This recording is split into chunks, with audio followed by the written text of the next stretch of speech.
Bonjour, vous pouvez vous asseoir. Oh, il est vieillot ce PC.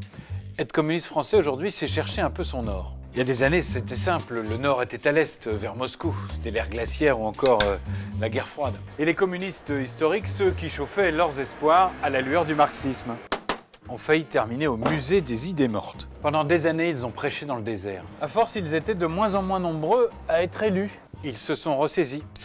Il a fallu faire front. Front de gauche, bien entendu. S'entendre avec des ex-socialistes, intégrer des dissidents. Bref, mettre Mélenchon dans le baluchon de la gauche pour les présidentielles. On ne peut que les croire amers. Du point de vue des idées, tout ce qu'ils dénonçaient depuis des lustres est arrivé. Pire que dans leur pire cauchemar, ils balançaient contre le mur de l'argent. Il est devenu une enceinte qui encercle même la droite. Les pompiers pyromanes, adeptes du triple A.